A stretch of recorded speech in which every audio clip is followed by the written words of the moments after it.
Those dogs were supposed to disappear beneath the snow, unseen, unnamed, and never missed. A starving German Shepherd mother and her fragile puppies had been left in silence, as if their lives were worth less than the storm closing in around them. But something about them was wrong.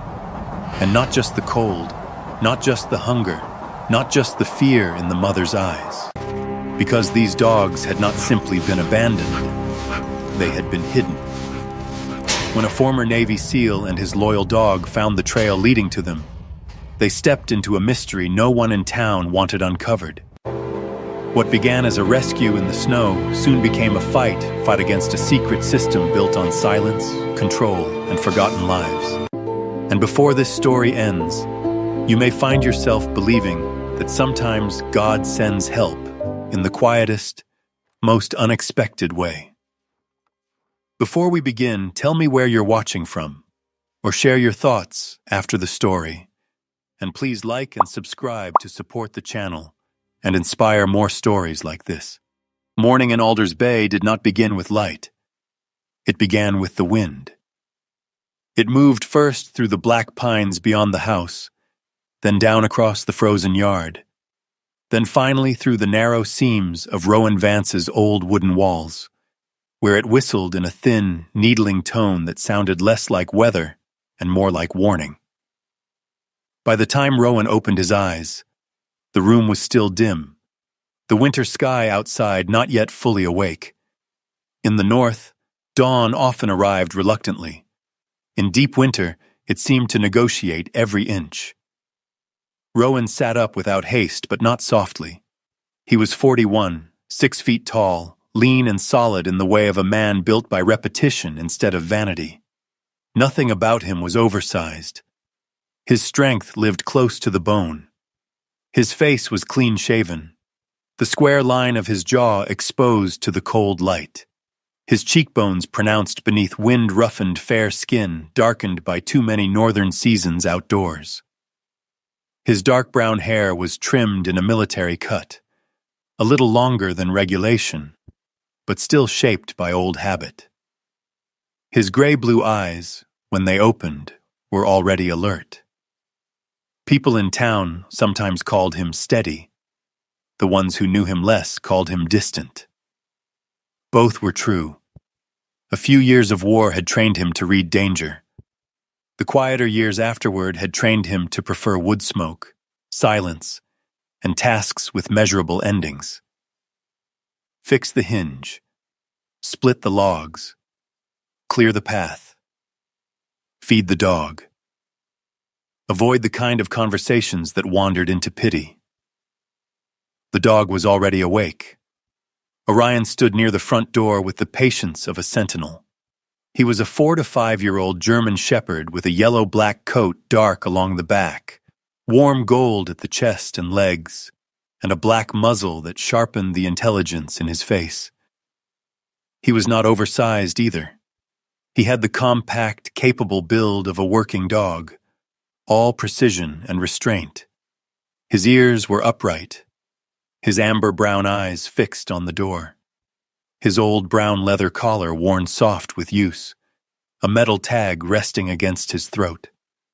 He had the habit of watching first and moving second, as if the world only deserved action after careful review.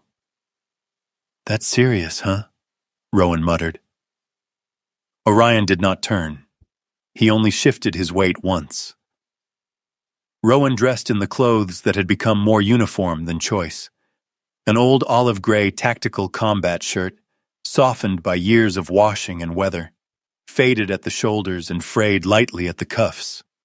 Worn brown-green combat pants with slight wear at the knees and cargo pockets that sagged a little from long use. Old military work boots. His battered watch.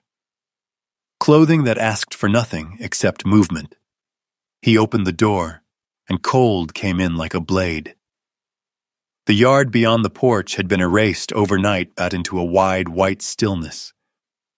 Snow covered the fence posts, the shed roof, the church road that curved down from the small white church on the rise.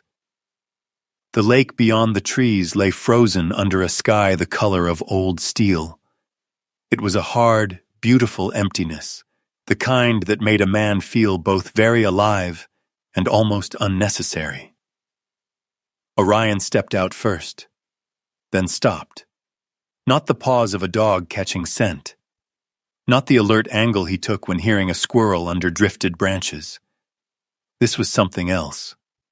Stillness so complete it became a direction. Rowan followed his gaze. A narrow drag mark cut across the snow beyond the porch steps. It was not a boot track, not a tire mark, not the graceful line of a deer slipping through frost.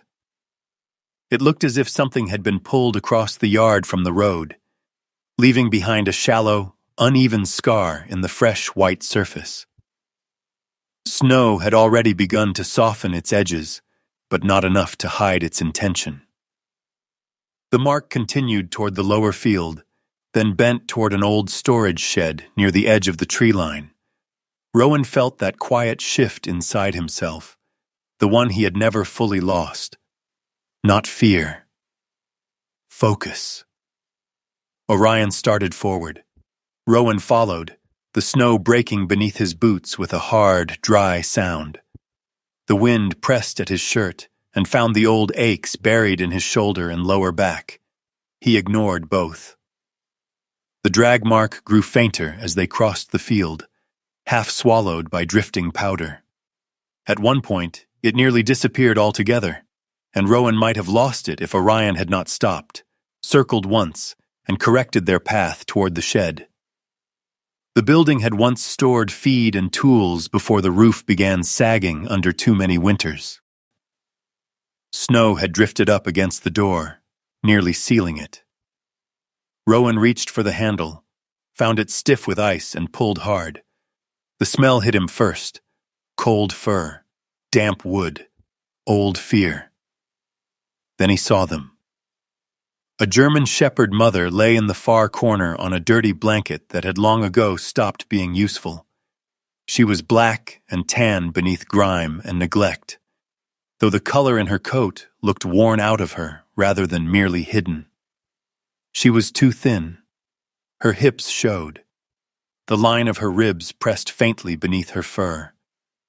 Around her neck, where the coat had thinned, a deep ring of pressure marked the place where something had held too long and too tightly. 2 puppies were tucked against her body, small enough that their ears had not yet decided what shape to keep. They did not rise when the door opened. One merely flinched. The other did not move at all until its tiny side shivered. But it was the mother's face that stopped Rowan. She lifted her head once. Her eyes were a dark amber brown, dulled but not empty. They did not plead. They did not threaten. They carried the expression of a creature that had learned the cost of expecting kindness and decided expectation itself was too expensive. Behind Rowan, Orion did nothing. Then, slowly, he lowered his head and stepped inside. No bark, no warning, no attempt to dominate the space. He moved with the extraordinary care of something strong choosing gentleness. The mother dog tensed at once, every line of her thin body drawn taut, but she did not lunge. Orion stopped well short of her and looked away for half a second. The small, instinctive politeness of dogs who understood the language of fear better than most humans ever would. "If we do this wrong," Rowan said quietly, mostly to himself, "we lose them." He crouched, broad shoulders folding carefully, making himself smaller. The cold came up through his knees from the shed floor. One of the puppies gave a weak sound, more breath than cry. The mother's eyes flicked to it, then back to him. A memory rose uninvited. Another ruined place, another winter in another country. A child looking at him over broken concrete with the same expression. Not hope, not yet. A pause before judgment. Rowan hated memories that arrived without asking. He hated even more when they were right. "It's all right," he said, knowing full well that words were the least useful tools he had brought. He took off his glove and extended his hand, palm down, slow enough that the movement felt almost ceremonial. The dog watched him without blinking. Orion remained motionless behind him, not crowding, not urging. The wind pushed at the shed walls. Then the mother gave the smallest shift. Not trust, permission. Rowan let out a breath he had not realized he was holding. He moved quickly after that because cold did not care about emotions. He shrugged out of his outer layer, wrapped the stiller puppy first, then the other, each alarmingly light. The mother watched with a terrible concentration that made it clear she was measuring every decision he made. When he finally reached for her, she flinched at the sight of metal when his watch caught the weak morning light. Not much. Enough, he stopped. There it was. Not random fear. Patterned fear. He slid the watch under his sleeve and tried again. This time she allowed him close enough to check her breathing, her pause, the scar at her neck. Used, restrained, likely transported, not wild, not simply abandoned. Orion made a low sound in his throat then, not a growl, more a note. The mother's ears twitched toward him. Something in the air shifted, frail, uncertain, but real. That was when Rowan saw it. Beneath the dirt at her collar line, a faint indentation where a tag or strap had once rested. Whatever she had been, she had belonged somewhere before she was reduced to this. He gathered the puppies and backed out of the shed. The mother followed after a long second, moving stiffly, as if every muscle expected a blow that did not come. By the time they reached the house, the wind had changed. It no longer swept across the field in loose gusts. It came in longer, sharper drives, carrying the fine, dry snow that meant a storm front was turning. Inside, the warmth of the main room held poorly but honestly. The house was plain. Wood stove, rough table, old chair, a narrow hall toward the bedroom, shelves built for use rather than beauty. Rowan set the puppies near the stove on folded blankets. Orion stayed a few feet away, lying sphinx-like but watchful. The mother remained standing, head low, eyes darting from door to window, to stove to man. Rowan filled a metal basin with warm water from the kettle. The basin touched the counter with a small, clean ring. At once the dog recoiled, not backward in confusion, downward. Her body compressed as if preparing for impact, her eyes wide with a memory more powerful than the room around her. Rowan froze. The sound had been tiny, barely anything. But she had heard in it some other place, some other room, some colder system of pain. "All right," he said softly. "No metal." He switched to an old ceramic bowl instead. As he knelt to wash one of the puppies, Orion rose without warning and walked to the front window. He did not bark. He did not stiffen in the usual way dogs did when strangers came too close. He simply stood there, head lifted, body perfectly still, the fur along his shoulders not raised but alert. Rowan followed his line of sight. Beyond the frost-clouded glass, through the thickening veil of snow, a vehicle sat on the church road. An old pickup. Dark. Idling. Not passing. Watching. For one long breath, nothing moved except the exhaust lifting into the winter air. Then the truck eased forward, rolled a little closer to the house, and stopped again. Something cold and old moved under Rowan's ribs. Not panic, but recognition. The kind that came when a thing stopped looking accidental. He did not go to the window immediately. He watched Orion first. The dog never made a sound. That more than the truck itself, unsettled him. Then the wind surged hard against the glass, and when Rowan stepped nearer, the pickup had already begun to disappear into the whitening road, swallowed by snow before he could make out the plate or the driver's face. The room seemed smaller after that. He returned to the puppies, but his mind no longer moved in a straight line. Stray dog, drag mark, scar around the neck, fear of metal, watching truck, storm coming in. None of it made a story yet, but it had stopped being random. He finished cleaning the pups, rubbing warmth gently back into tiny legs and paws. One of them, the smaller, finally made a sound like a frayed squeak and pushed weakly against his palm. The mother heard it and stepped closer despite herself. "Yeah," Rowan murmured. "That one's stubborn." He glanced at the dog. "So are you." Names mattered more than people admitted. He had learned that in war and afterward. The nameless vanished first in memory. "Mira," he said, looking at the mother. "You need one." The dog did not respond, of course, but the sound settled into the room as if it had been waiting. He set food down near the stove and backed away. Mira approached only after Orion rose and moved farther off, giving her the space she had been denied for too long. She sniffed the bowl, then turned first to the puppies, licking each one with quick, anxious precision before eating. Rowan noticed that too. Some instincts survived even systematic cruelty. Maybe those were the holiest ones. Outside, the day dimmed early under storm clouds. The little white church on the hill blurred into the landscape until its outline looked ghosted. Snow thickened. Wind began to test the walls in earnest. Rowan checked the latch, brought in more wood, and set a heavier blanket near the stove. Mira watched his every movement. Orion eventually lay down again, but not in sleep. His gaze kept drifting toward the door.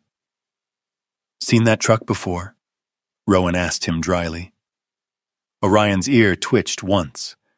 The smallest puppy had begun to breathe more evenly now. The other shifted in sleep, chasing some dream kind enough not to resemble real life. Rowan sat in the old chair with his elbows on his knees and looked at the room as if it belonged to somebody else. A man who had wanted peace. A dog who had not let peace stay simple. A half-dead mother and 2 pups carried in by a drag mark that should not have existed in fresh snow. He should have felt burdened. Instead, he felt something more dangerous. Awake. Toward evening, while the storm gathered itself in full and the windows turned white around the edges, Rowan rose to place another log on the fire. The poker slipped in the stand, and a small metal chime sounded as it struck the hearthstone. Mira jerked so violently she nearly crashed into the wall. Not fear of him, not fear of the room, fear of what that sound had meant elsewhere. Orion stood immediately, not braced to attack, but angled toward her in a calm, protective line. He did not touch her. He merely placed himself where she could see him. The puppies stirred. Mira's sides heaved once, twice, then slowly settled. Rowan looked from one dog to the other and understood, though only partly. Whatever had happened to her, Orion was translating the world back into something survivable. Night pressed in early. The wind sharpened into a full-throated howl around the house, and the first true sweep of the blizzard struck the windows in white bursts. Rowan closed the curtain halfway, then stopped. Out there beyond the porch, faint through the racing snow, lights moved once along the road. Not passing this time, pausing. Orion rose again. No bark, no growl, only that fixed, impossible stillness.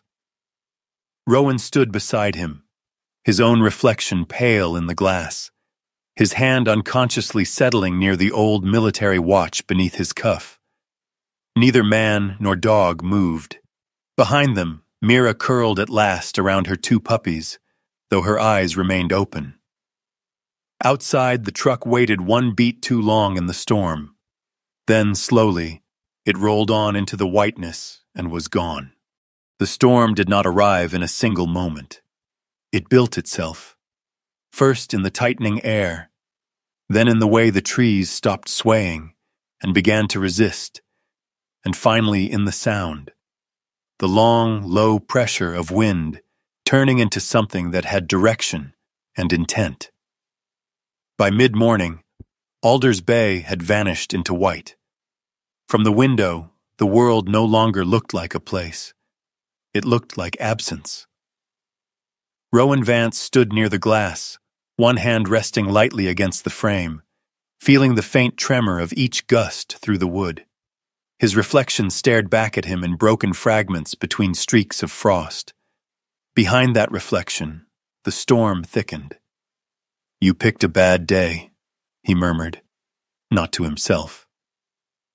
Orion was already moving.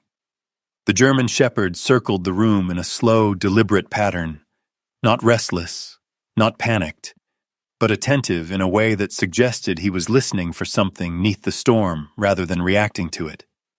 His ears shifted in small adjustments, catching angles of sound too subtle for a human to track. Every few passes, he paused near the back door, nose angled low, as if reading a language written in air and snow. Rowan watched him for a second, then turned back to the stove. The house had begun to warm unevenly. The fire held, but the cold pressed at every surface, creeping in through seams, settling into the floorboards. He added another log, adjusted the damper, and then moved toward the corner where Mira and her two puppies lay. They were alive. That alone felt like a fragile victory. The smaller of the two pups stirred weakly beneath the blanket, its breathing still shallow but no longer fading. The other had begun to shift in its sleep, tiny paws twitching in uncertain dreams.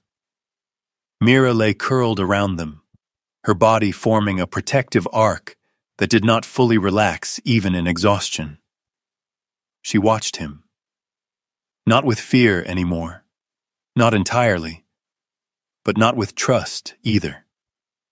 It was something in between, a space that did not yet have a name. Rowan crouched slowly, keeping his movements predictable. He had learned long ago that unpredictability was what broke people and animals first. "Food's there," he said quietly, gesturing toward the bowl he had placed earlier.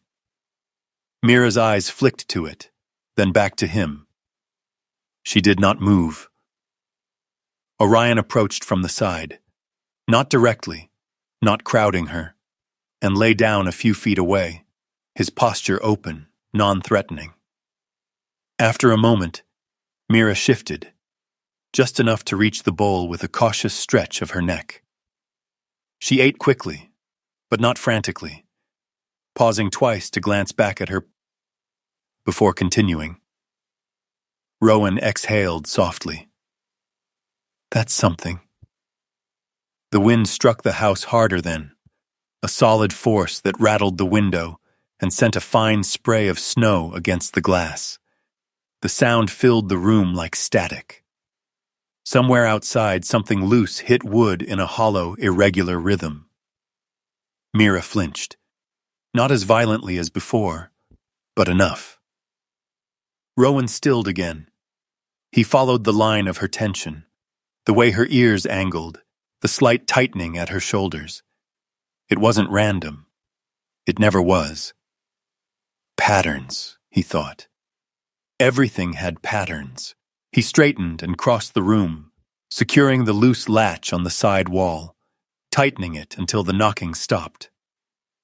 The silence that followed was immediate, almost unnatural. Behind him, Mira's body eased by a fraction. That was the difference. Not noise, not quiet, control. Rowan filed that away without thinking about it too much. He had spent years cataloging reactions like that, building maps out of other people's fear. He had hoped he would not need those skills again. He was wrong. A sudden knock came at the door. Not loud, not desperate, measured. Orion's head snapped toward it instantly, but he did not bark. He stood, weight forward, body angled, not toward the door, but slightly to the side of Rowan's position, as if already calculating space. Rowan didn't move right away. The storm howled. The knock came again. Same rhythm. Not random. He stepped forward, one hand resting lightly against the wood before opening. When the door cracked, wind forced its way in, carrying snow and cold in a sharp breath. Framed in that white chaos stood a woman. She was smaller than Rowan had expected, maybe 5'5", but there was a steadiness to her posture that kept her from seeming fragile. June Halperin's coat was dusted thick with snow, her gray wool scarf wrapped twice around her neck, ends stiff with frosts. Strands of her light brown hair had escaped from under a knit cap, clinging damply to her cheeks. Her skin had gone pale with cold, but her eyes, sharp, focused, green-gray, were alert in a way that didn't belong to someone simply trying to get out of a storm. "You going to let me freeze?" she said, voice tight but controlled. "Or is this still a place people can walk into?" Rowan stepped back without a word. She entered quickly, shutting the door behind her with effort. For a second, she just stood there, letting her body adjust, her breath uneven. "You shouldn't have walked," Rowan said. "I didn't have much choice." Her voice carried something beneath it. Not fear, not quite. Urgency. June unwound her scarf slowly, her hands stiff as she flexed her fingers. She moved toward the stove without asking, holding them near the heat. Up close, Rowan saw the fine lines at the corners of her eyes, the kind that came from years of squinting at details, from reading too much into things most people ignored.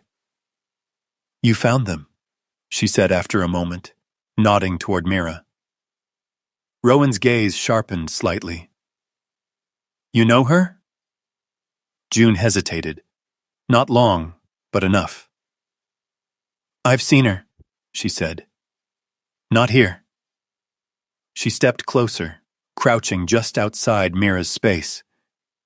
She didn't reach out. She didn't try to touch. She simply looked. "That's her," she said quietly. "Or it was." Rowan watched her now, not the dog.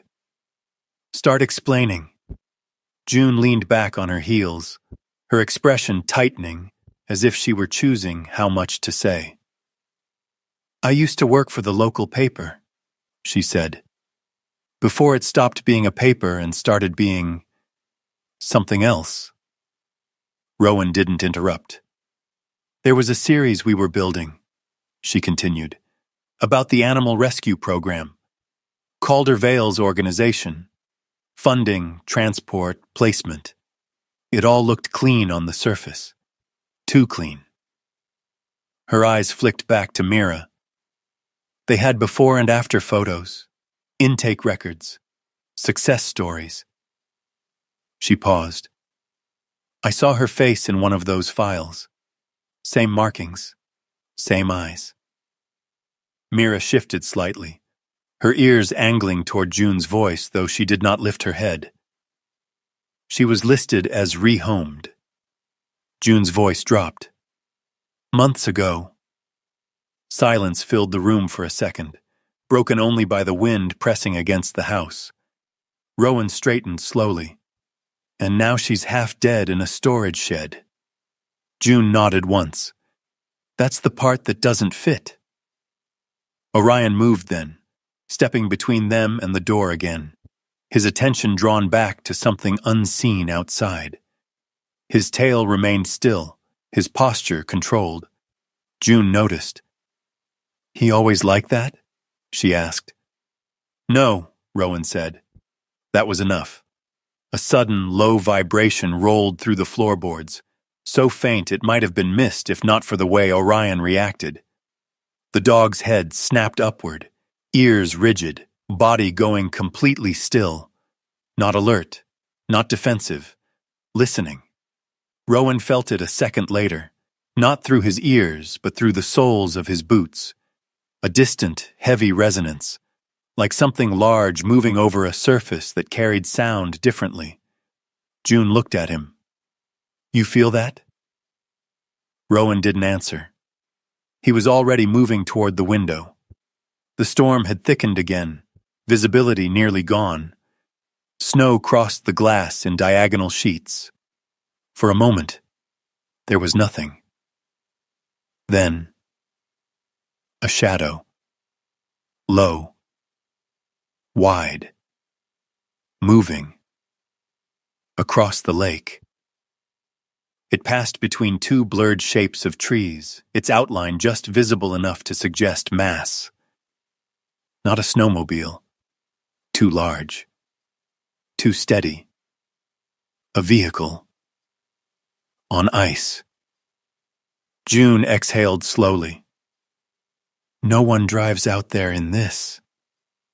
Not unless they know exactly what they're doing, Rowan said. Or unless they didn't care if they didn't make it back. Orion made a low sound then, something deeper than before. Not warning. Recognition. The vibration faded. The shadow disappeared into the white, but the feeling it left behind did not. Rowan stepped back from the window, his mind already shifting into that quiet, analytical space he had once relied on for survival. "They're moving something," June said. "In this?" Rowan glanced toward the storm. "That's not transport. That's urgency." June nodded slowly. "Or secrecy."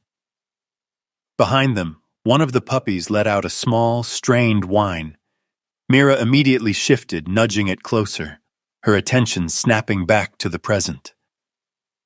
Rowan looked at her again, at the scar around her neck, the way her body still carried tension even in warmth. "What kind of rescue runs like that?" he asked. June didn't answer right away. The fire cracked softly. The wind pressed harder. "Not the kind they tell people about," she said at last.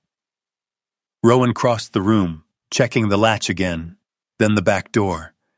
His hand paused at the handle for a moment as he noticed something.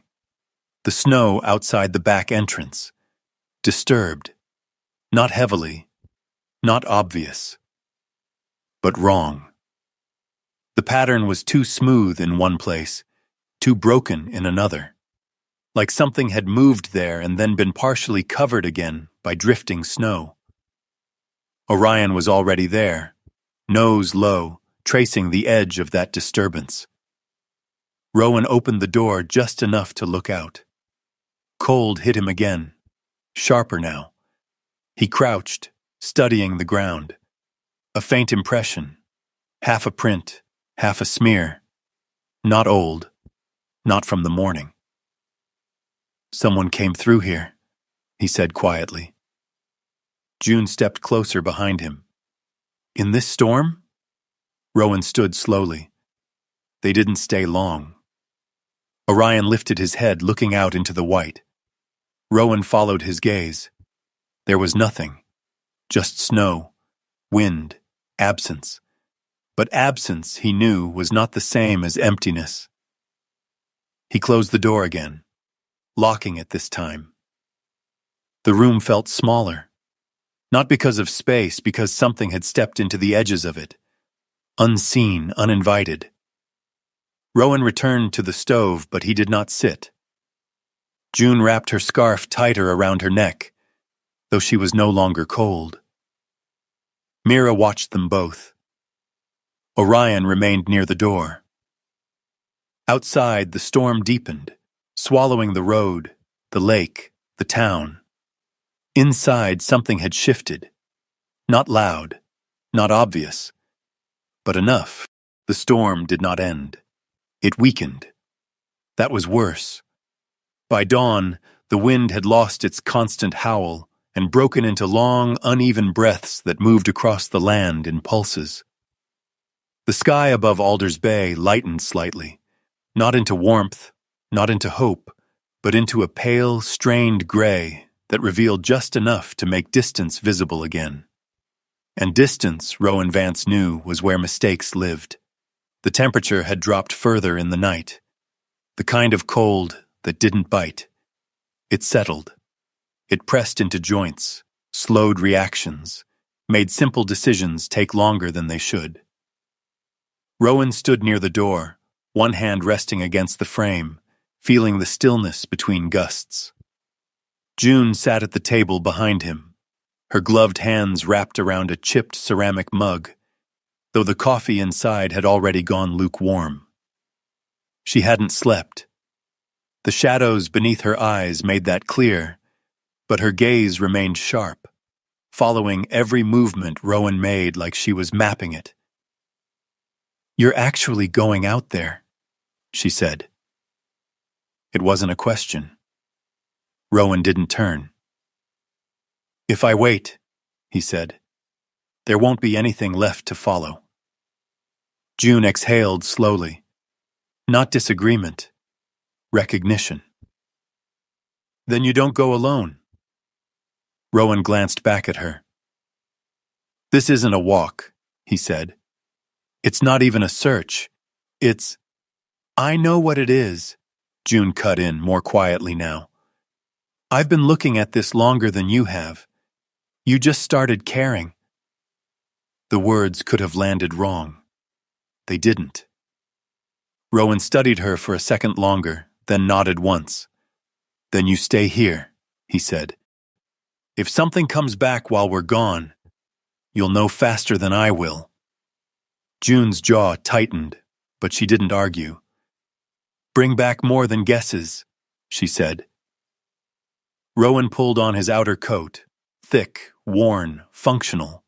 Orion was already at the door. When Rowan opened it, the cold didn't rush in this time. It waited, then settled. The world outside had changed. Not erased anymore, but incomplete. The outlines of the fence had returned. The slope toward the lake was visible again, though softened by fresh layers of snow. The road was gone entirely beneath a seamless white stretch. Orion stepped out first. He didn't charge forward. He paused, adjusted, then moved. Rowan followed, placing each step with intention. The snow gave underfoot differently now, lighter on top, denser beneath. A bad combination. Easy to slip, easy to misjudge. They reached the edge of the yard where the ground dipped toward the lake. The faint disturbance Rowan had seen the night before was still there, but barely. Orion circled it once, twice, then moved off in a direction Rowan wouldn't have chosen. He let him. Trust wasn't blind. It was tested. The path wasn't straight. Several times Orion stopped completely, head low, nose working through the cold air. Once he turned back 10 feet, retraced his steps, and corrected course. Another time he paused so long, Rowan thought they had lost it entirely, until the dog shifted slightly to the left and continued. That was when Rowan knew they were still on something real. No animal tracked perfectly in this, only something that had learned to keep trying. The trees thinned as they approached the lake, and then the surface appeared. Alders Bay, frozen. It stretched out like a field of dull glass beneath the gray sky, its edges buried in snowdrifts, its center marked by faint variations in color where the ice thickened and thinned. The kind of place that looked solid until it wasn't. Rowan stopped at the edge. He scanned first, then stepped out. The ice held. Orion didn't hesitate. He moved across it with the quiet confidence of something that understood weight distribution better than most men ever would. Rowan followed more cautiously, his steps measured, his balance centered. About 30 yards out, the marks appeared. Not clear, but there. A pair of parallel impressions beneath a thin layer of drifted snow, subtle enough that without knowing what to look for, they would have been missed entirely. Tires. Rowan crouched, brushing away a small patch with his glove. The pattern was faint, but consistent. Recent. Too recent. He straightened slowly. They didn't stop, he said aloud, though Orion didn't need the words. The tracks led across the lake toward a structure barely visible near the far edge. A low building, weathered, partially buried. A storage facility, maybe, or something that used to be. Orion was already moving again. They crossed the rest of the distance in silence. The building revealed itself slowly as they approached. A long, rectangular structure with a sloped roof weighed down by snow. One side faced the lake, its lower section reinforced with timber. The door on that side was sealed shut, ice locked into every seam. Rowan circled. The wind had done part of the work for him. At the rear, a section of outer paneling had loosened, pulled slightly away from its frame by repeated pressure. Just enough. Rowan tested it. It gave. Not easily, but enough. He widened the gap, careful not to snap the wood outright. Noise traveled differently in cold. Inside, the air changed immediately. Not warmer. Controlled. The scent hit him first. Disinfectant. Metal. Something else beneath it. Contained. Orion stepped in beside him. No hesitation, but slower now. They moved through a narrow passage that opened into a larger interior space, and then Rowan saw it. Rows. Not chaos, not neglect. Order. Metal cages lined in uniform spacing, each one clean, each one empty. Hooks mounted along one wall, some still holding lengths of worn nylon restraint. A table at the center, its surface marked by repeated use but wiped clean. No names, only numbers. White tags attached to each enclosure. No blood, no noise. Just absence. Rowan stood very still. This was not abandonment. This was design. Orion moved ahead, toward the far corner. That was where she lay. The dog. Older. A German shepherd like Mira, but worn further, deeper. Her coat had thinned in uneven patches, the black along her back broken by gray, the gold dulled into something colorless. One ear tilted slightly off angle, the result of an old injury never set right. Her body was too light for her frame. Her eyes were open, but unfocused. She didn't track Rowan, didn't react to the movement, didn't even flinch when Orion approached. Orion stopped just short of her, then did something Rowan had never seen him do. He lowered himself fully to the ground, front legs extended, head down, not in submission, not in play, in recognition. The older dog's eyes shifted, slowly, not toward Rowan, toward Orion.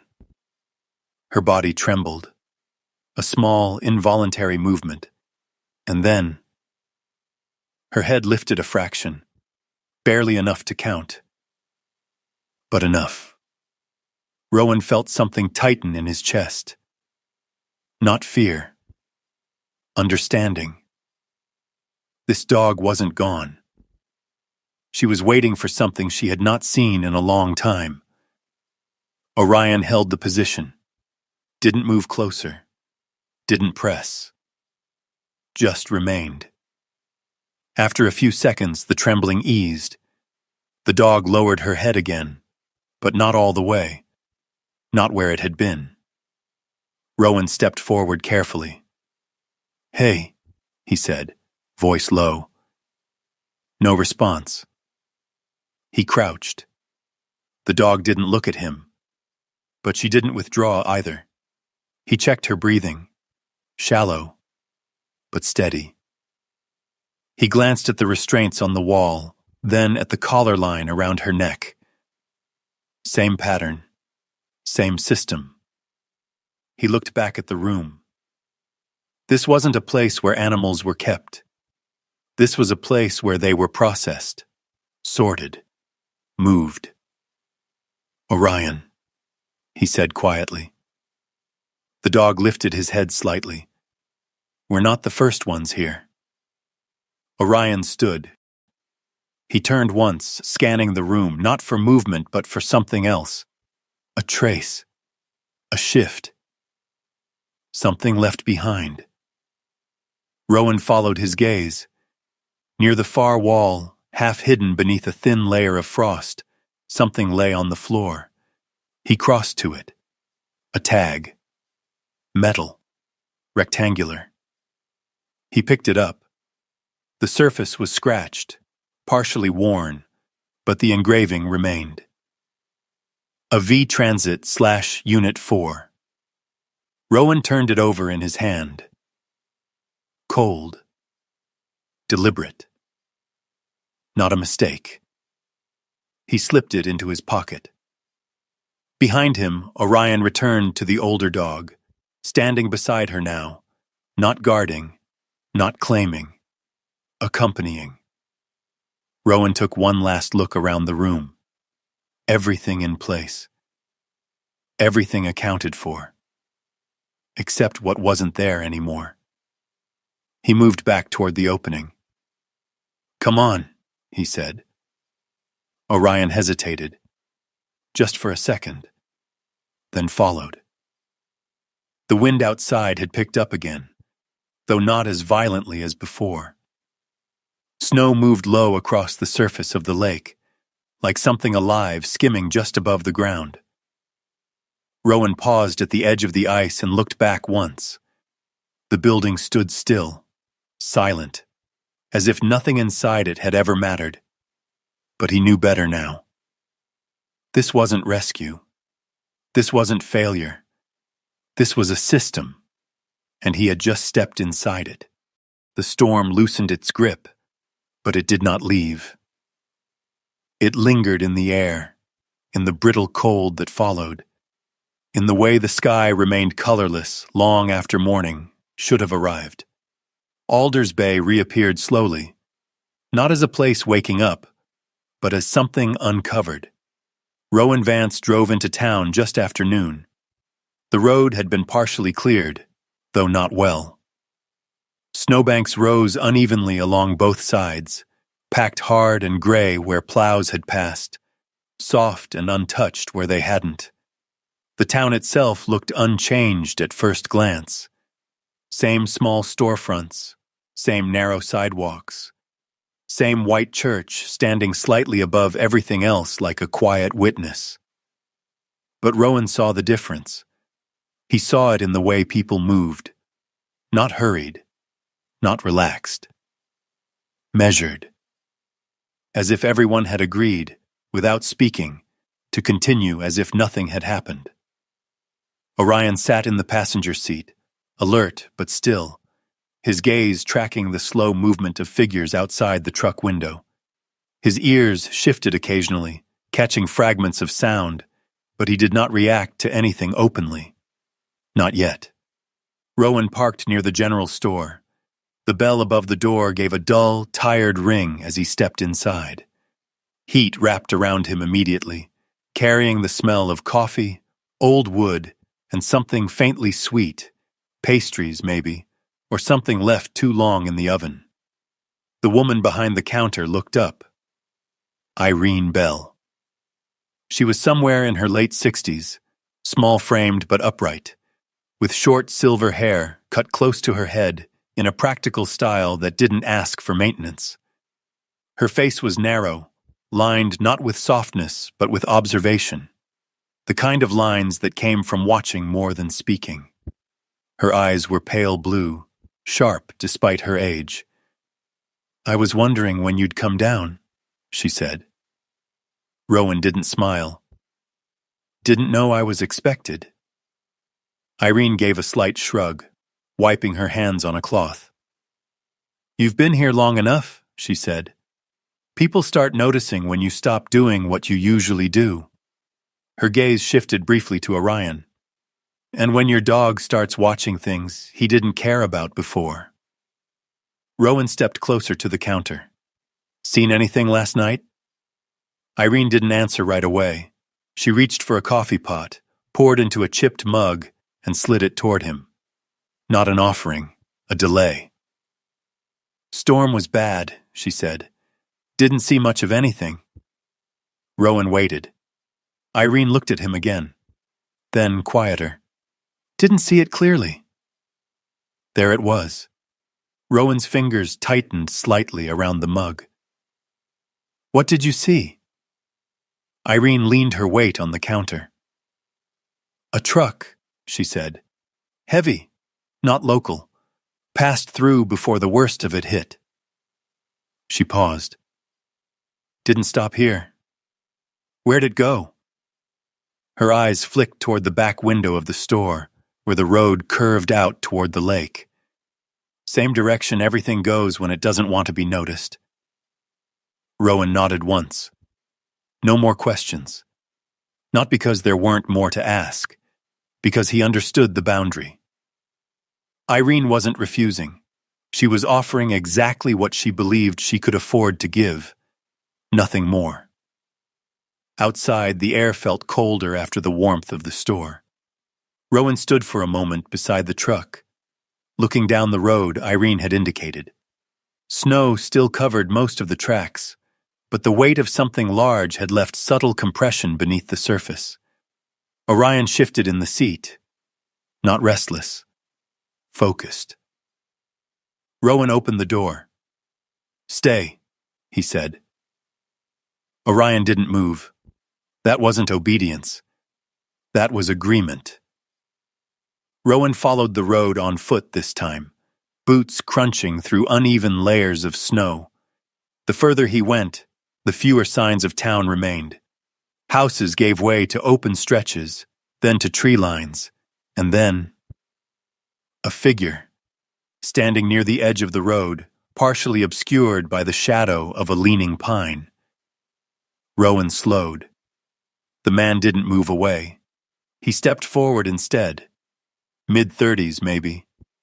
Broad-shouldered but not bulky. His build suggested labor rather than training. Strength that came from repetition, not discipline. His hair was dark, cut unevenly as if by his own hand.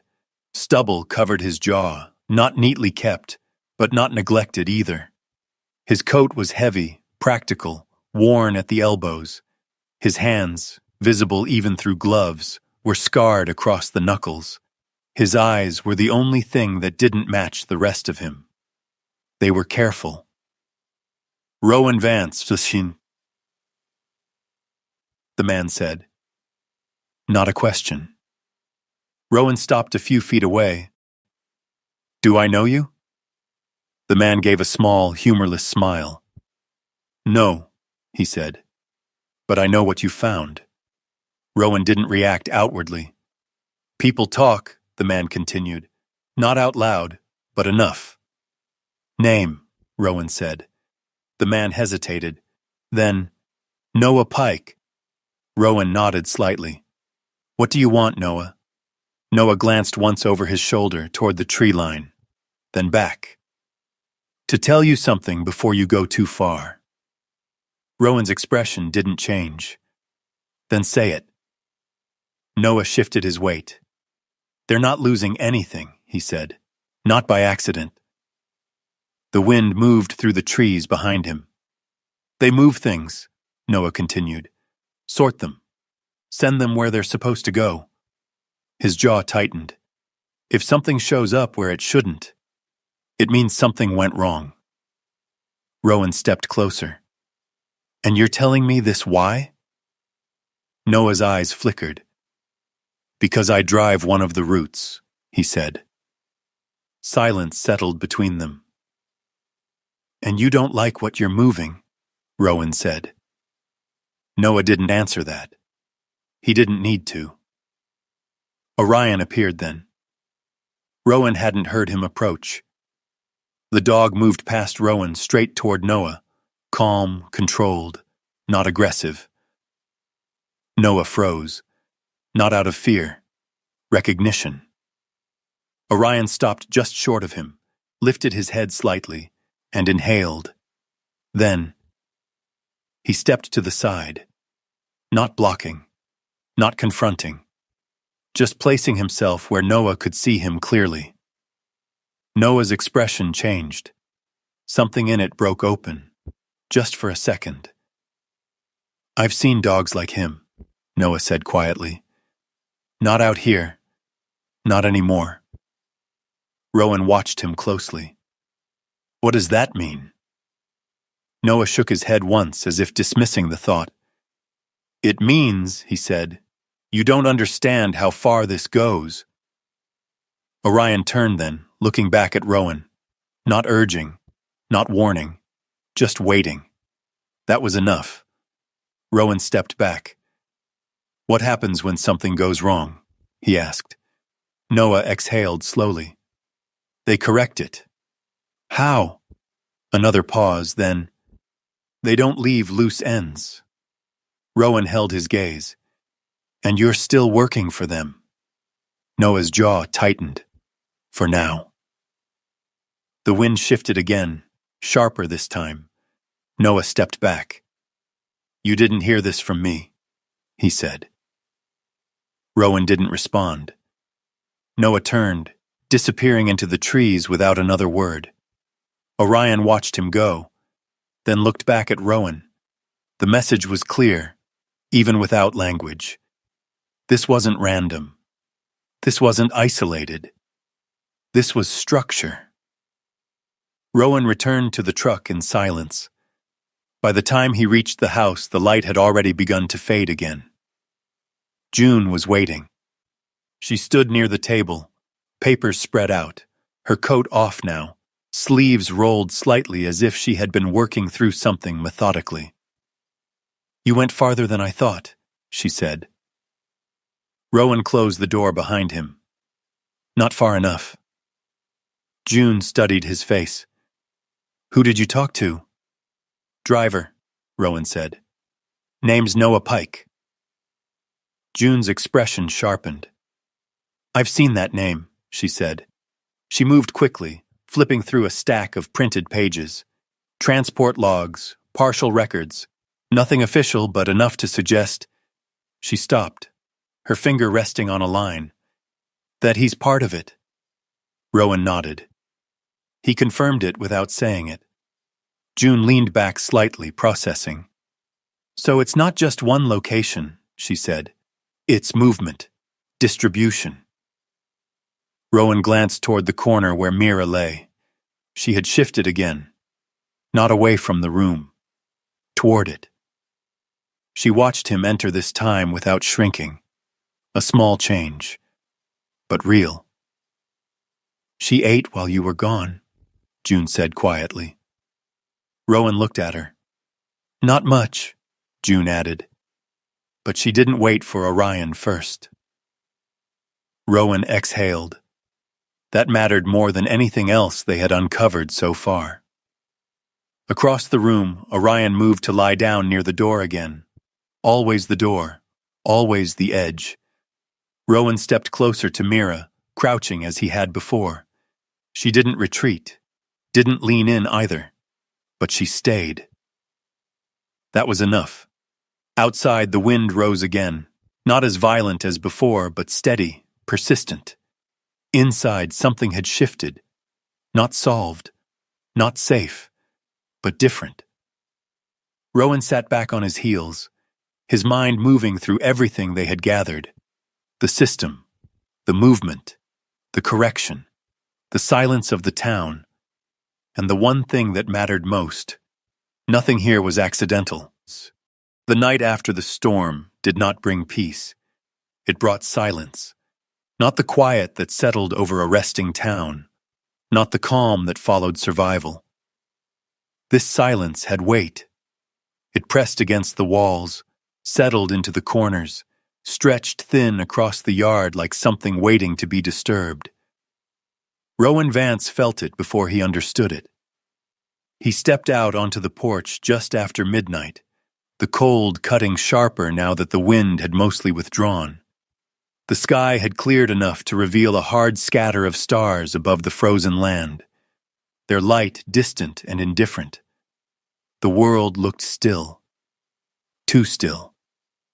Orion stood just ahead of him, already outside, already searching. Not running. Not yet. Rowan moved down the steps, boots finding uncertain grip on the thin layer of ice that had formed over the packed snow. His breath fogged in short bursts, his body instinctively adjusting to the cold. Behind him, the house remained quiet. Too quiet. He stopped halfway across the yard. Something was wrong. Not visible. Not obvious. But present. He turned back toward the house, his gaze moving across the windows, the door, the fence line. Then he felt it. Absence. Rowan didn't rush. He walked back inside. June looked up from the chair near the stove, her expression shifting immediately at the sight of his face. "What is it?" she asked. Rowan didn't answer. He crossed the room in 3 steps and dropped to one knee beside the blanket where Mira and the puppies lay. Mira was awake, her head lifted, her body already tense. One puppy stirred weakly, the other. Rowan's hand hovered over empty space. Gone. June stood up slowly behind him. "No," she said under her breath. Rowan scanned the area quickly. No signs of struggle. No overturned objects. No blood. Just nothing. That was worse. Mira let out a low, broken sound then. Not loud. Not a bark. Something deeper, pulled from a place that had not healed yet. She moved frantically now, nose pressing into the blanket, the floor, the edges of the space where her pup had been. Rowan stood. His chest tightened, not with panic, with clarity. "This wasn't random," he said. June stepped closer. "How can you tell?" Rowan pointed. Near the edge of the wooden wall, barely visible unless you were looking for it. A scratch. Thin, precise. Not from a claw fighting, from something catching as it moved. And just above it, a thread. Gray. Caught on a splinter of wood. Fabric. Not from the house, not from anything they owned. June's breath caught slightly. "They came inside," she said. Rowan nodded once. And they knew exactly where to go. Orion was already at the back door. He didn't wait. He didn't look back. He moved. Rowan followed.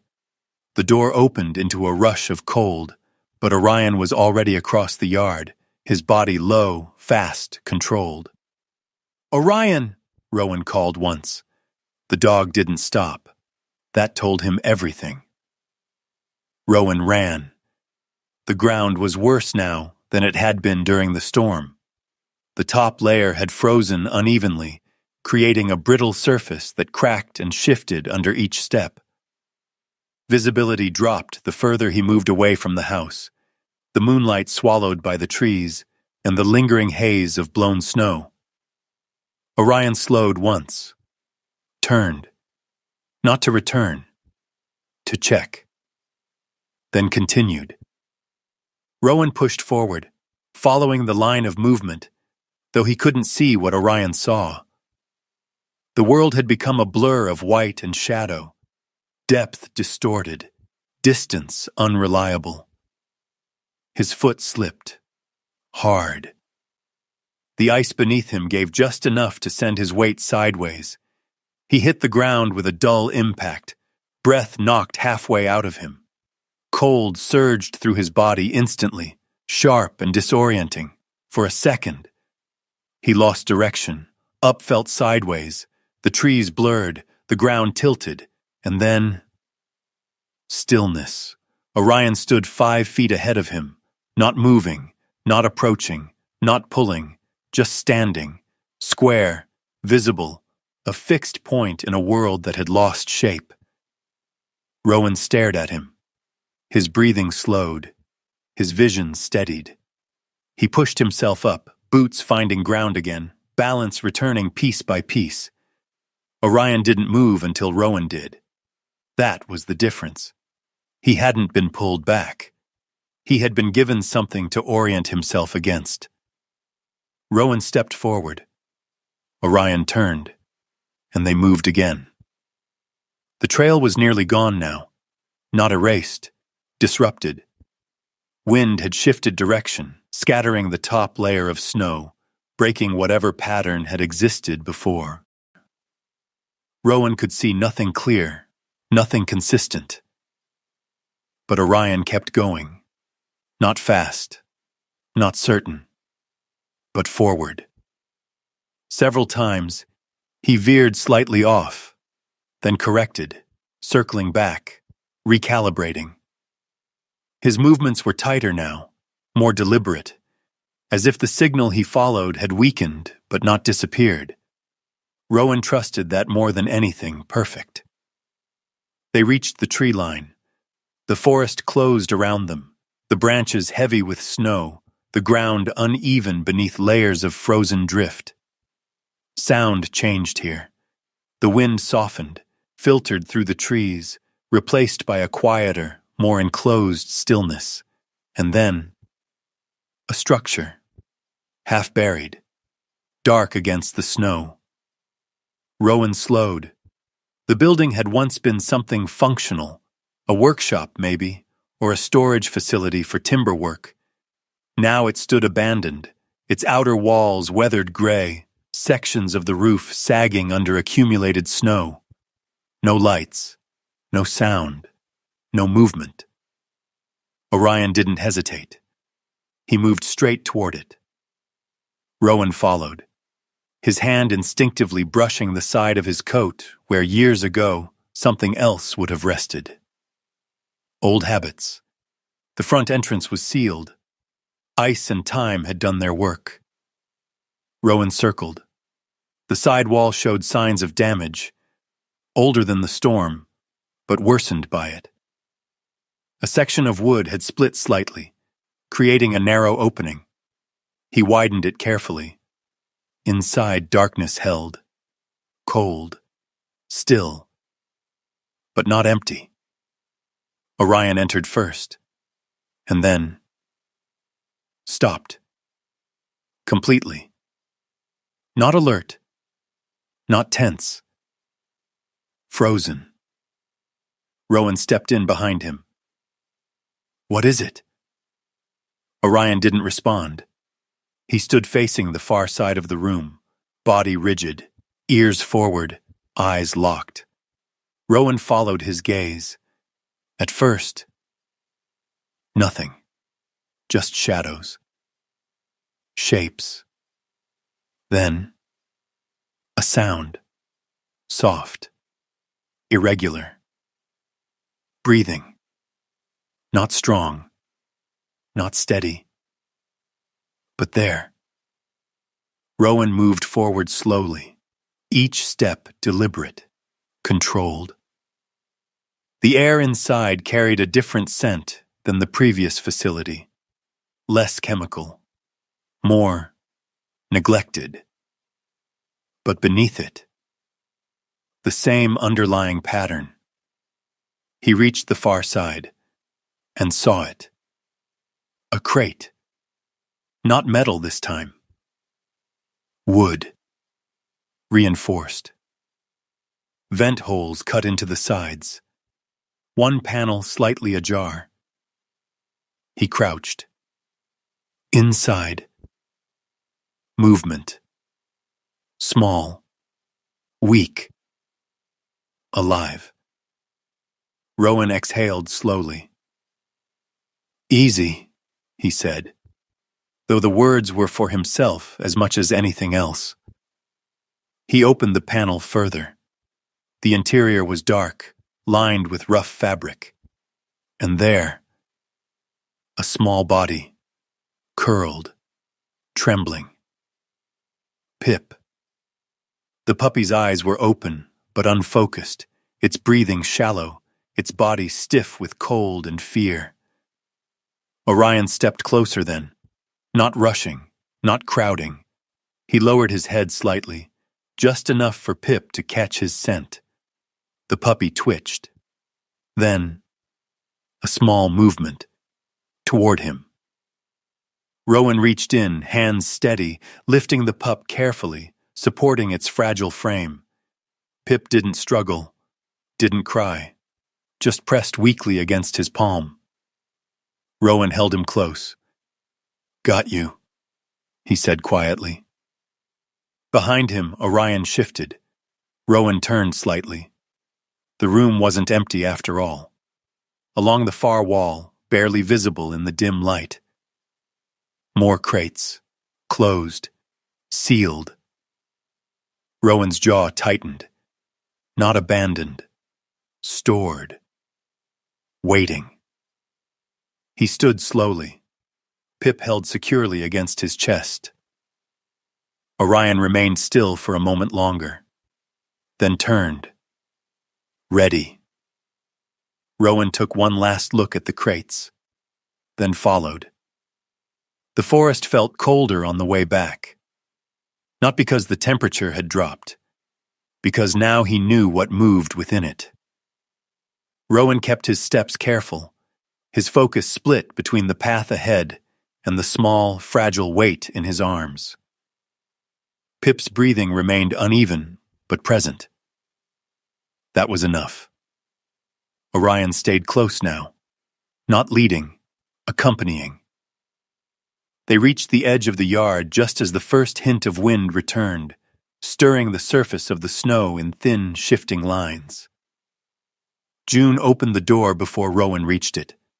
She saw the puppy, didn't speak, just stepped aside. Rowan moved inside, the warmth hitting him in a sudden, almost painful contrast. He knelt beside the fire, placing Pip gently back near Mira. For a moment, nothing happened. Then Mira moved. Fast. She pressed her nose against the puppy, checking, confirming, her body trembling with something that was not fear anymore. Relief. Raw. Unfiltered. Rowan sat back slowly. Orion lay down near the door again. Same place and same position. But something had changed. This time, he closed his eyes. Not fully, but enough. Rowan watched him, then looked at the door, then at the walls, then at the space beyond all of it. They didn't take him by accident, he said. June nodded. No, she said quietly. They took him because they could. Silence settled again, but it wasn't the same silence as before. This one held meaning. The cold inside the structure felt different, not sharper, deeper. It didn't strike the skin and fade. It settled into bone, into breath, into the slow rhythm of a body trying to stay warm in a place that did not intend to offer it. Rowan Vance noticed that first. The second thing he noticed was the silence, not empty, held, like something waiting to be acknowledged. He stood just inside the threshold of the workshop, one arm cradling Pip close to his chest, the small puppy wrapped in his outer layer for warmth. Pip's breathing was still uneven, but present, his body no longer rigid, just weak. Orion stood slightly ahead of him, angled just enough to cover Rowan's forward view without blocking it. His posture was neutral, controlled, but there was a stillness in him that had sharpened, less about caution now, more about understanding.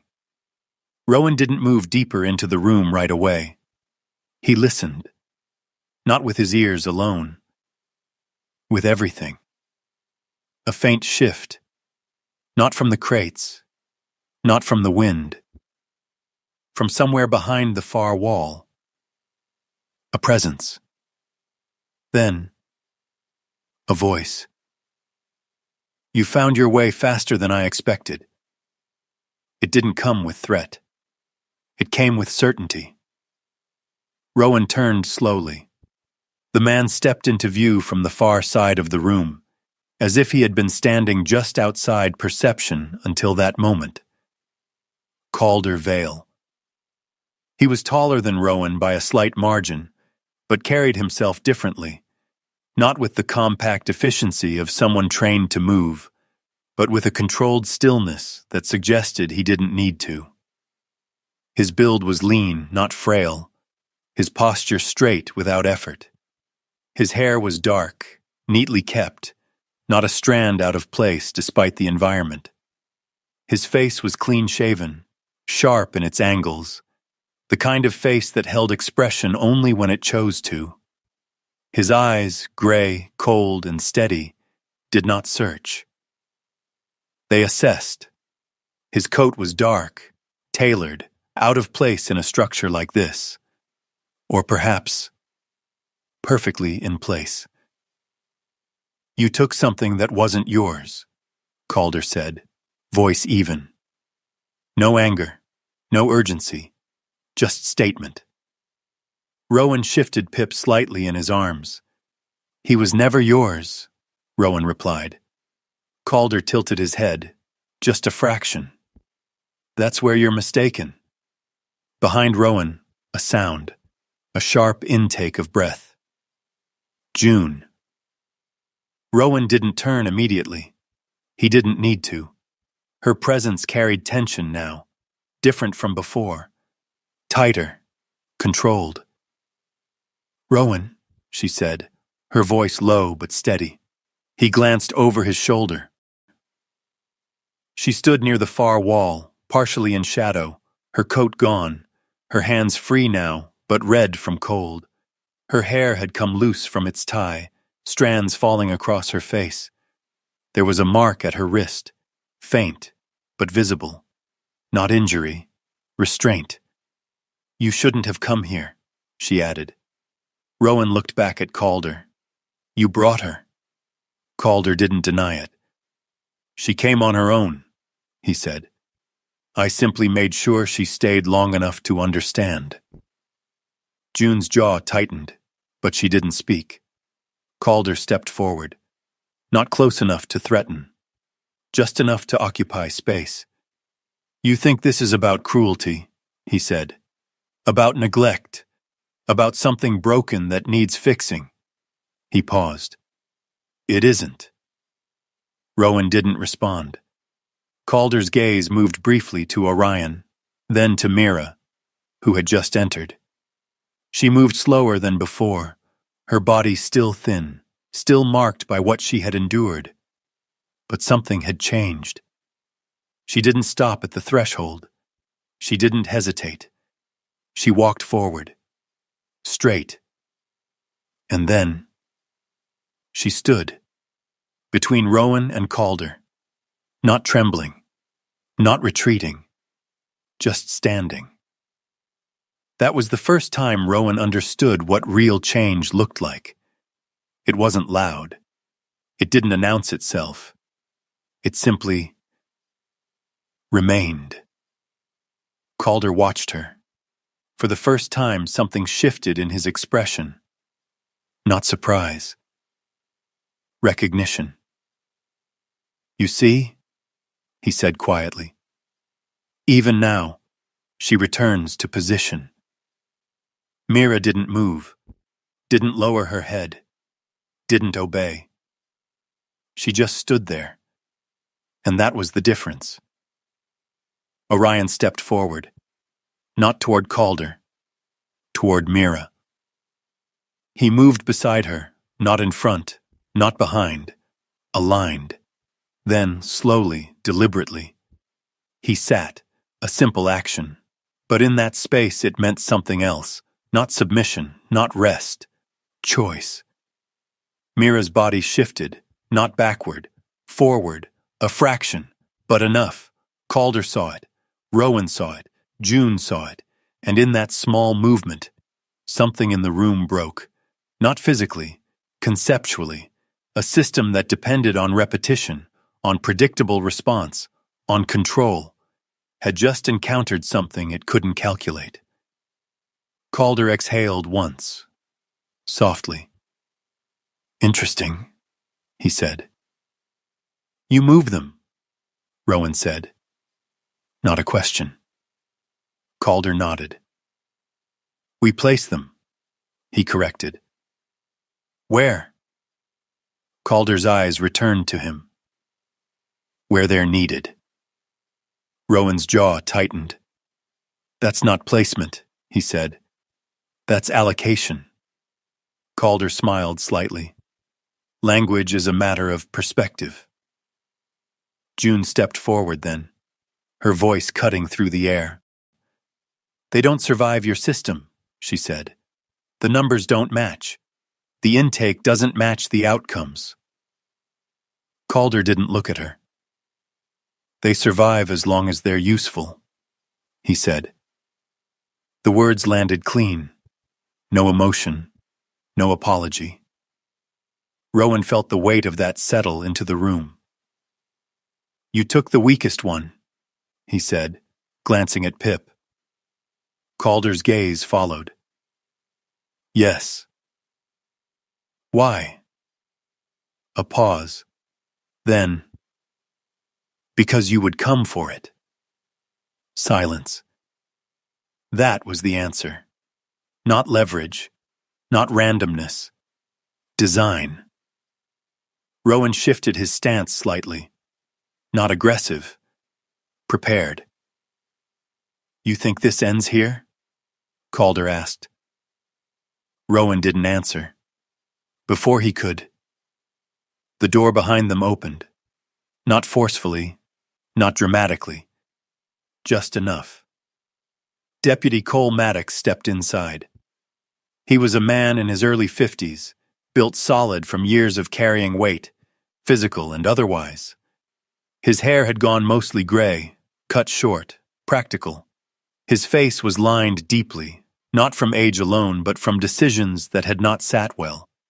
A faint scar traced along his jawline, half hidden by time.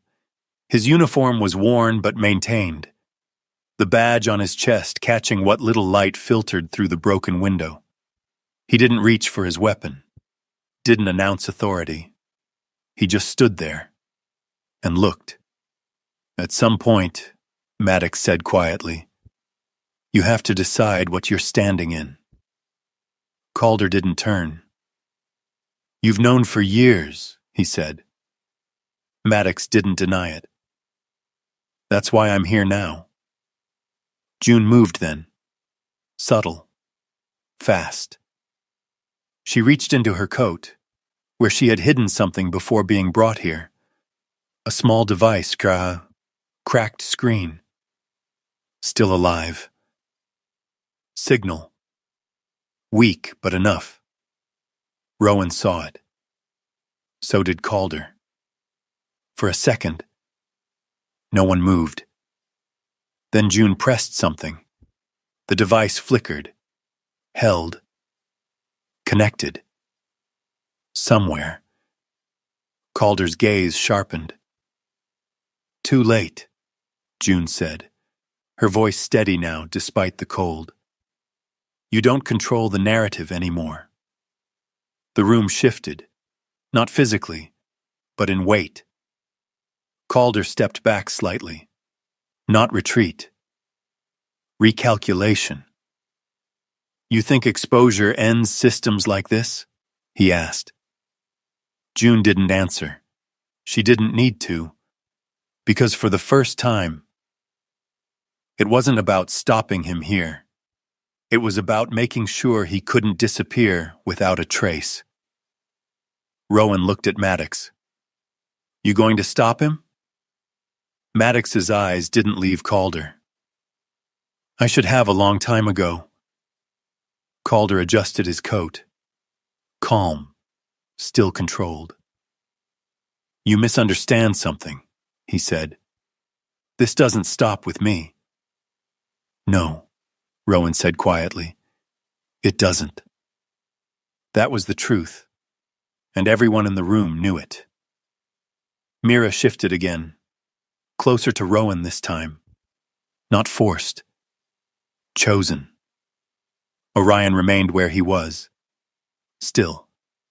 Present. Not escalating. Not retreating. Just there. Calder glanced at them once more, then turned. Not rushed. Not defeated. Just done. For now. He walked past Maddox without resistance, out into the cold. No one stopped him, because they all understood. This wasn't the end of him. It was the end of something else. Rowan looked down at Pip, still breathing, still here. June lowered the device slowly, her hands trembling now that it was over. Maddox exhaled, long and heavy, and Mira didn't move back. She stayed, between them, but no longer as a barrier, as something else, something that had finally decided where it belonged. The storm passed, not with a final roar, not with a clean break, but with a slow withdrawal, as if the land itself had decided it had said enough. Morning came clearer than it had in days. Light returned to Alder's Bay in layers, first a dim gray, then a pale wash over the frozen lake, then finally something close to color as the sun found its way through thinning cloud. The snow still covered everything, but it no longer felt like a curtain. It felt like a surface. Something that could be disturbed. Something that could be read. Rowan Vance stood outside his house, boots planted firmly in the packed snow, hands resting loosely at his sides. The cold remained, but it had softened, the air no longer cutting as sharply with each breath. Behind him, the door stood open. Not wide. Just enough. That was new. A week ago, he would have shut it tight. Kept the world out. Now. He didn't. Orion stepped past him, moving down the small slope of the yard with a steady, unhurried gait. The German shepherd paused near the edge of the fence, his head lifting slightly as he scanned the open space beyond. His coat caught the morning light, the black along his back absorbing it, the gold along his sides reflecting it back in softer tones. He looked no different than he had before. That was the point. Not everything that mattered changed in ways that could be seen. Rowan followed him with his eyes, then turned back toward the house. Inside, the space felt larger, not because anything had been moved, because something had been removed. Silence. Not the heavy, waiting kind. The other kind. The kind that allowed sound to exist without tension. June sat at the table, papers still spread in front of her, though now they were organized, structured, no longer scattered in urgency. Her hair was tied back again, though loosely, strands falling free at the sides of her face. The exhaustion hadn't left her completely, but it had changed shape. less sharp, more settled. She looked up as Rowan stepped inside. "They're running the story," she said. Rowan closed the door halfway behind him. "Local?" he asked. June shook her head. "State first. Then it spreads." She tapped the stack of documents lightly. "Enough proof to make it stick, not enough to finish it." Rowan nodded once. That was expected. Systems like that didn't collapse. They adapted. "Any response?" he asked. "Denial," June said. "Distance. They're already separating Calder from the rest of it." Rowan leaned against the wall, arms folding loosely. "And Maddox?" June hesitated. "He filed a report," she said. "Official. That's more than anyone expected." Rowan looked toward the window. Snow shifted lightly across the yard, carried by a gentler wind now. "More than he expected," Rowan said quietly. June didn't respond. She didn't need to.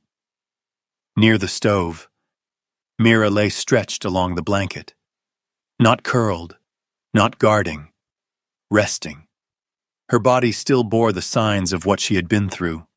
The thinness, the scars, the tension that had not fully left her muscles. But something essential had shifted. She no longer positioned herself between danger and the room. She allowed herself to exist within it. Pip, smaller and weaker than his sibling, had moved closer to her side. His movements were still uncertain, his legs not yet strong, but he no longer stayed still out of fear. He moved because he could. That was enough. Rowan crouched beside them. Mira lifted her head slightly, her eyes meeting his. Not searching, not questioning, acknowledging. That was the closest thing to trust he had seen from her. He reached out slowly, paused, then let his hand rest lightly against her side. She didn't flinch. That, more than anything else, settled something in him. Across the room, Orion remained near the door, always near the edge. But this time, he wasn't watching for something outside. He was simply there. By midday, Rowan drove back into town, not because he needed to, because he chose to. The difference mattered. The streets looked the same. The buildings stood where they always had. But the people looked at each other differently now. Not openly, not dramatically, but the subtle shifts were there. A conversation that stopped when someone else approached. A glance held a second too long. A question almost asked. Rowan stepped into the general store again. The bell rang the same dull note. Irene Bell stood behind the counter as before, though her posture seemed more upright today, less folded into itself. "You didn't stay quiet," she said. Rowan met her gaze. "No," he said. Irene nodded once. "Good." She turned, pouring coffee without asking this time. "They'll say it's exaggerated," she added. "They'll say it's isolated." "They will," Rowan agreed. Irene placed the mug in front of him. "But people saw enough," she said. "They'll remember that part." Rowan didn't respond, because memory was unpredictable. Outside, a second figure stood near the edge of the road. Noah Pike. He looked different in daylight. Not cleaner, but clearer. The lines in his face were more visible now, the tension in his shoulders less hidden. He hadn't shaved, the stubble along his jaw darker against his skin. His eyes remained the same, careful, calculating, but something had shifted there too. Less guarded. More decided. Rowan stepped toward him. "They're asking questions," Noah said before Rowan could speak. Rowan nodded. Good. Noah let out a short breath. Not for me, he said. Not yet. Rowan studied him. You still driving? Noah hesitated. Not anymore. That mattered. More than it sounded like. They'll replace you, Rowan said. They always do. Silence settled between them for a moment. Then Noah glanced past Rowan, at Orion. Orion had moved closer without Rowan noticing.